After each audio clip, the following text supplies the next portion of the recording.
Olá, boa tarde. Tudo bem com vocês? Vamos prosseguir aqui no nosso percurso. Estamos aqui de volta, né? No módulo anterior, nós falamos sobre a alma da animação e hoje, no módulo 1.2, nós vamos falar da recriação versus o lazer. São vamos aqui pegar na nossa lupa conceitual para distinguir essas duas palavras, né?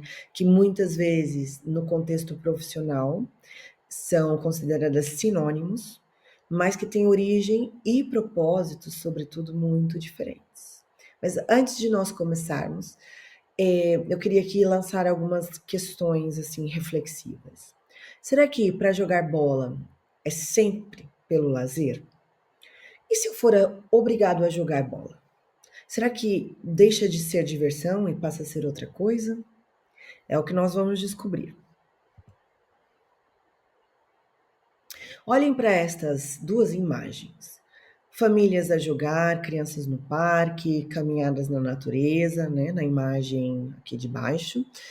À primeira vista, isso tudo parece igual, né? Tudo parece tempo livre, né? Mas a nossa missão aqui é olhar para além do óbvio. Como técnicos de ação educativa, precisamos de saber que a atividade em si, o jogo de tabuleiro ou escorrega, não define se é recreação ou lazer. O que define é a intenção e a origem desse movimento. Vamos começar aqui nesse módulo a desenhar essa fronteira.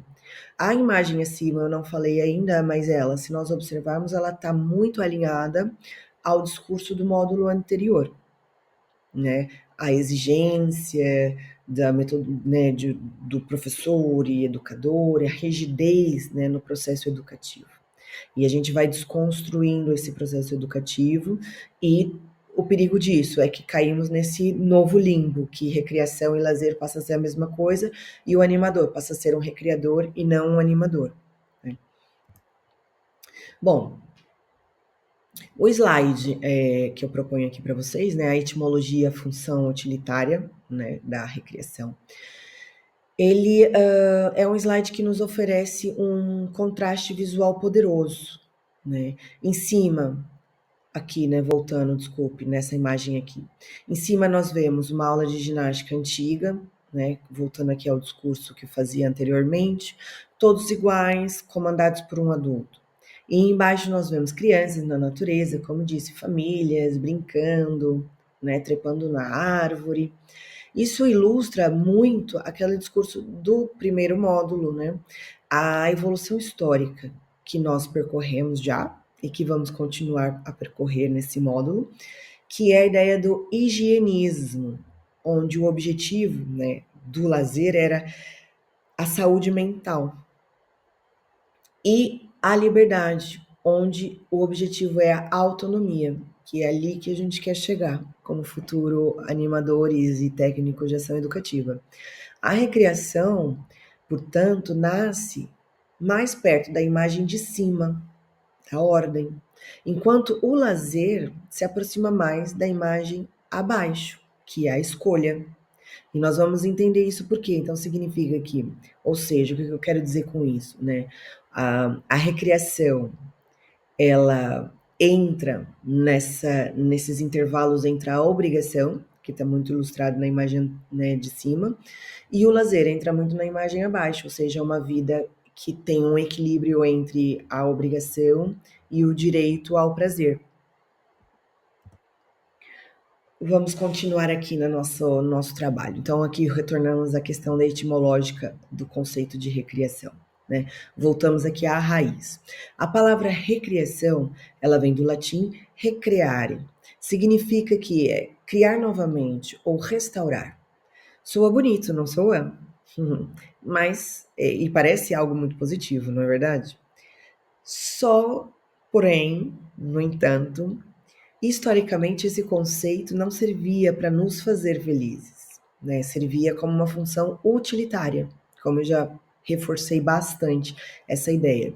A recriação, ela servia para restaurar as forças para o trabalho, né? Então, vamos aqui pensar juntos. Pensem nisso como um recarregar a bateria do telemóvel, né? Seria a mesma coisa.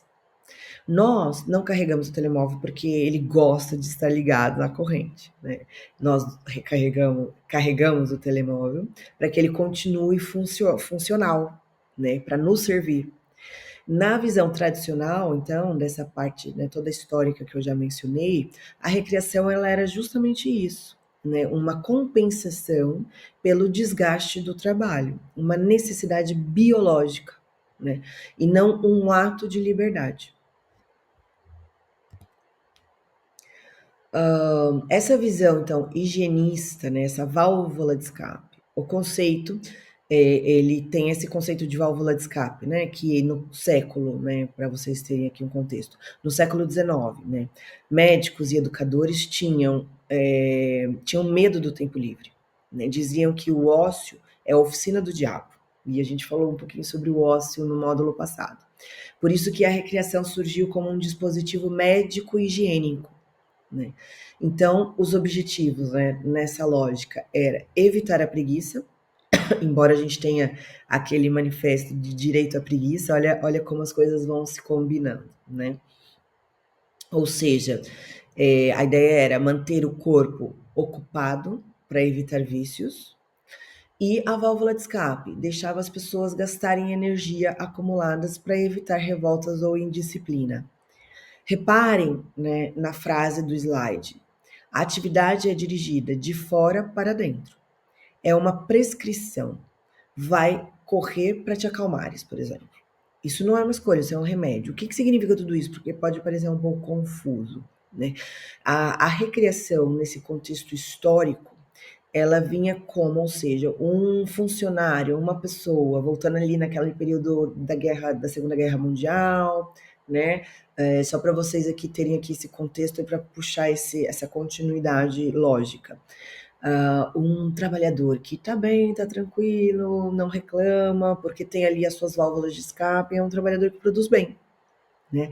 Então, a recreação aqui, ela tem esse objetivo de funcionar como uma higienização, ou seja, uma limpeza para manter esse corpo saudável, corpo mental e corpo físico.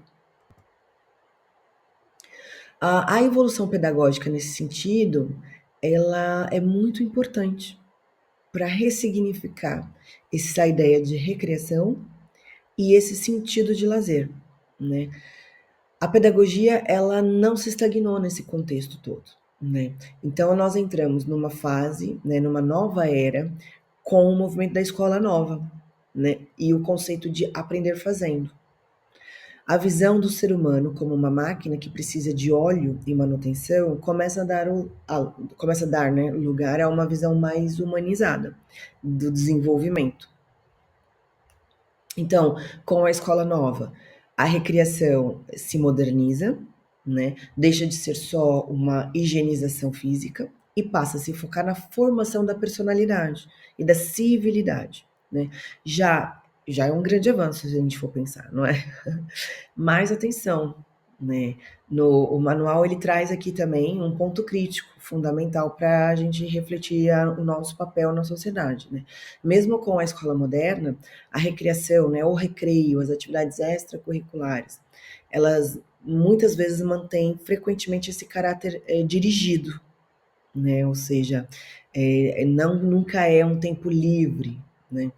E se um professor diz, agora vamos todos fazer um desenho, é uma atividade lúdica, mas a total autonomia da criança?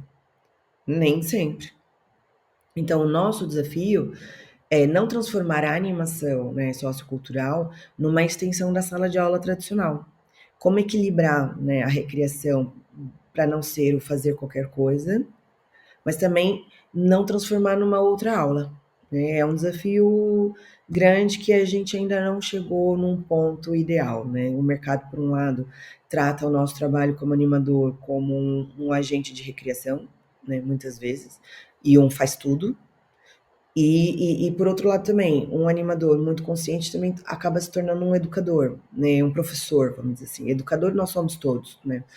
E então esse lazer, né, que é essa atitude de liberdade, a gente né, levanto aqui essa questão. Então, o que é lazer dentro de tudo isso? Né? Segundo o Rosado e a sociologia de Dumas Eider, o lazer se distingue pela atitude. É algo que nós fazemos com livre vontade, pela livre vontade. E aí, para o lazer, né? Para ser lazer, ele tem que ter fundamentalmente três funções, que são as conhecidas como os 3Ds, né? Que é o descanso, recuperar o corpo, o divertimento, ou seja, mudar a rotina, dar prazer, e o desenvolvimento, ter aqui algum crescimento cultural e social. E aí a gente afasta o lazer do simples recreativo, né? A palavra mágica aqui, então, nesse sentido, é desinteressado. O que significa isso na prática? Se eu toco guitarra para ganhar dinheiro, é trabalho. Se eu toco guitarra pelo prazer de aprender, é lazer. O lazer não procura lucro e nem obedece a uma obrigação externa. Chegamos então nessa fronteira, né, da liberdade, tempo livre versus o tempo ocupado. Chegamos nesse último slide, então, onde a gente aplica um pouquinho tudo isso que tem na nossa vida real, né, e nas nossas crianças, principalmente. Muita gente acha que tempo livre é o oposto do tempo ocupado, e não é bem assim, né? Num exemplo prático aqui para vocês entenderem, né? O tempo ocupado sem liberdade. Imagine então uma criança com uma agenda muito cheia. Não é difícil de imaginar, porque são muitos os alunos que são assim, né? Balé às 7, às 5, inglês às 8, natação às 9, né? Ou uma coisa do gênero. Se ela faz isso tudo porque os pais mandam, isso não é lazer. É obrigação, é trabalho infantil, entre aspas, né? É uma obrigação infantil. Disfarçada de desporto, disfarçada de atividade extracurricular, né? Acaba que sendo uma atividade curricular, né, no desenvolvimento dessa criança. O tempo ocupado com liberdade é se essa mesma criança escolhe ir ao futebol porque adora, porque ela se diverte, porque ela tem muitos amigos. Então, essa atividade se torna lazer e que também vai trazer para ela benefícios educativos e de desenvolvimento, né? A conclusão final disso tudo é a seguinte, né? A atividade nadar, pintar, desenhar, correr, ela é neutra. O que define se é recreação, higienização e obrigação ou lazer, né? O prazer e a liberdade é a relação que o indivíduo tem com essa atividade, né? Mas acontece que, por exemplo, no ambiente escolar, e vocês vão perceber muito isso, porque vocês acabam tendo, né, o técnico de ação educativa dentro do contexto da escola acaba tendo uma função um pouco severa, né, principalmente nos períodos de intervalo, recreio, né, o período depois do almoço, o lanche, que é o de controlar o ambiente, né, que a criança brinca. E aqui tem um grande perigo, porque acaba sendo um momento de recreio, né, de recreação, e que muitas vezes é um espaço sim livre, né, e não chega a ser lazer, porque a criança no recreio, como é que a gente entende isso, para não ser complicado? Porque ela brincando livre, ela também aprende, mas ao mesmo tempo, não é uma liberdade, porque é uma liberdade condicional, porque ela tem que atender a algumas regras do espaço da convivência. E muitas vezes o técnico de ação educativa, neste contexto da educação formal, acaba por ser um vigilante e não um educador, né? Ele está ali num papel de vigia e muitas vezes não contribui para esse desenvolvimento educativo. Então eu queria assim, né, deixar aqui uma reflexão para vocês, como é que a gente conseguiria, né, mexer nessa dinâmica, né, educativa dos momentos de recreio. Ela é complicada de se alterar, né? E também como a gente pensa, a gente vive numa sociedade, né, moderna hoje que muitas vezes as crianças fazem atividades porque dá jeito aos pais, né? Essa é aqui a realidade. Os pais trabalham cada vez mais tarde e precisam colocar as crianças em alguma coisa. E acaba que por vezes o lazer vai estar quando eles vão passar o dia na casa de um amiguinho, Aí sim, eles estão brincando, não é bem a recreação, uma coisa né, de higienização mental, mas é mesmo o desenvolvimento de brincadeiras ali livres. A gente vai falar um pouquinho sobre essas diferenciações, porque é um contexto muito misturado, muito confuso e que na prática principalmente se confunde ainda mais. Mas nós vamos aqui trabalhar um pouquinho, né, sobre isso nos próximos slides. Então, para fechar aqui, né, a reflexão, o papel do animador educador é este: criar condições para que a criança transforme a obrigação em vontade. Então, durante a semana, não sei quem trabalha, né, nesses campos, olhem para as vossas atividades de tempo livre e pergunta. Eu queria que vocês refletissem sobre isso. As atividades que vocês fazem porque fazem por lazer? Ou fazem porque sinto que tenho que fazer para desanuviar a cabeça, como válvula de escape? Reflitam sobre isso e, assim, nós nos vemos no próximo módulo para falarmos sobre a sociedade. Até lá!